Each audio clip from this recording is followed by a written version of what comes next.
Tonight, an attack that, quote, rocks Tehran. That's the demand from Israel's finance minister, who is also a minister in the defense ministry, saying any Israeli counterstrike should be, quote, fierce, severe, and inflict a disproportionate toll. And that those who hurt Israel, like Hamas, should be, quote, erased. This is Tehran is getting bolder with its own threats, including a massive show of force by its military today. Fred Pleitgen is out front. Iran showing off its combat drones and missiles at a massive military parade just days after launching hundreds at Israeli territory. Iran's president attending the event under tight security, warning Israel not to strike back. If the Zionist regime makes the slightest move to violate our territory and harm the national interests of the Islamic Republic, they must understand that they will face a severe and heavy response. Iran trying to pile the pressure on the Israelis, saying its waves of drones and missiles requiring Israel to team up with the U.S., France, Britain, and Jordan to shoot most projectiles down, and Hamas's attack on October 7th last year, called Al-Aqsa Storm, show Israel is weak and vulnerable. The Al-Aqsa Storm operation and Operation True Promise crumbled the Zionist regime's aura of invincibility. It proved that the strength of the Zionist regime and its backers are comparable to the strength of a spider's web. Israel has said there will be a military response from its side, but the U.S. and other Western allies are urging limited action. The Iranians warning if the U.S. and its Middle Eastern allies help Israel in any attack against Iranian territory, they too will become targets for Tehran's forces. If anyone wants to support the Zionist regime in any way in this confrontation, we will target that country and its interests. Tough talk as the Middle East waits, watches, and braces for what could be a further escalation, destabilizing the entire region. And Aaron, more harsh rhetoric coming from the Iranians today. The head of the Revolutionary Guard Aerospace Forces around that parade was asked what happens if Israel does attack. His answer was Iran will strike back 100%. Aaron?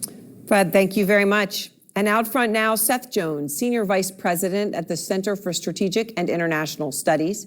And Seth, you just saw from Fred, Iranian missiles and drones showcased at that military parade today. The president of Iran saying they could have launched a stronger response, he says, where nothing would be left of Israel.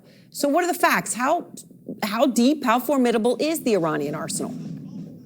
Well, Aaron, the Iranian arsenal is the most formidable, I think, in the Middle East. The Iranians have ballistic and cruise missiles, including the Sumar, which can reach 2,000 to 3,000 kilometers. But I think just as important, the Iranians have upwards of 200,000 missiles and rockets in Lebanon right now that Hezbollah has and could shoot from Lebanese territory and would frankly overwhelm Israel's air defense system, the Arrow, the David Sling, and the Iron Dome. So really both direct and indirect through partner responses. So you talk about the depth of the arsenal. Now, the finance minister from Israel, who also is a minister in the Ministry of Defense, is demanding that Netanyahu launch a counterattack that, quote, rocks Tehran, referring to the acts of Hamas and others, they say, that would do things like October 7th to be, quote unquote, erased. All we know, so we hear that, we know Israel's considering a strike on Iranian soil, but we don't know more than that. So what does such a thing actually mean? What happens when a counterstrike occurs? Yeah, so this is just another, although an escalated series in what is a long-standing war between the Israelis and the Iranians. I think in this case, the Iranians do have a lot of options. My understanding is that they are considering many of them. They could be to target a range of bases in Iran itself, to those in places like Syria or even Lebanon itself or Yemen, particularly those that are populated by Iran's Islamic Revolutionary Guard's Quds Force, which is the paramilitary arm.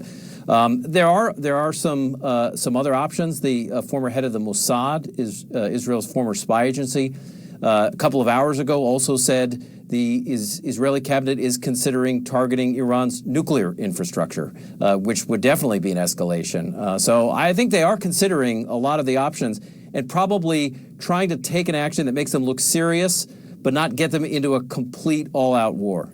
Of course, though, every single one of these things that you say, I think anybody watching is fearful. You think it's just a small escalation, but none of these things really are. We're in uncharted territory. Seth, thank you so much. Thanks, Aaron. Appreciate it. Good night. A warning now, if you have children in the room, you might consider asking them to leave given the graphic nature of this next report. It's about the IDF's continued operations in Gaza, and in particular an airstrike they conducted yesterday afternoon that, according to the local hospital there, killed 14 people, 8 of whom were children. One, a little girl whose name was Shahid. She was 10 years old. CNN obtained video of the aftermath of the strike from her family, who gave us permission to show her face. Shahed. Jeremy Diamond has the story.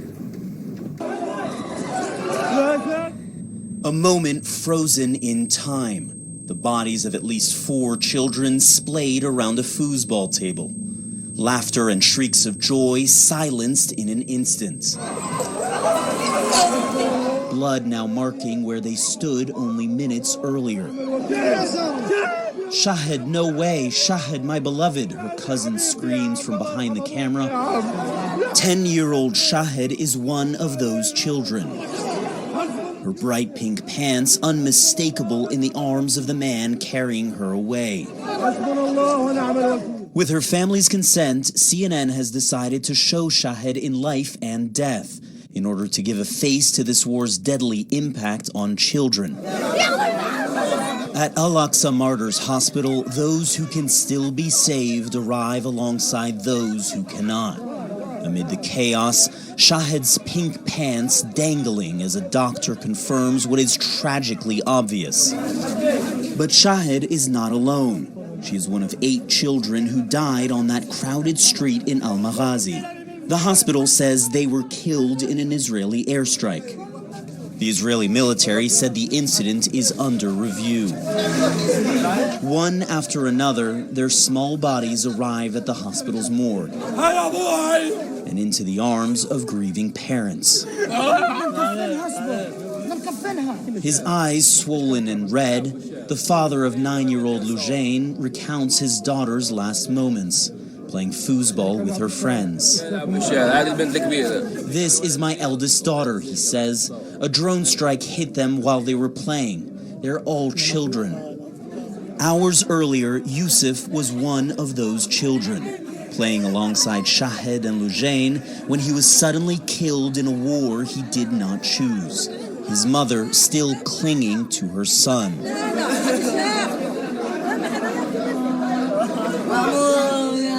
Neither does this boy, who cannot believe his brother is dead. He is still alive, he cries. Don't leave him here. Amid the outpourings of grief, there is Shahed. Her blood-stained pink pants, once again impossible to miss. Dear God, what did they all do? One man cries. What did they all do?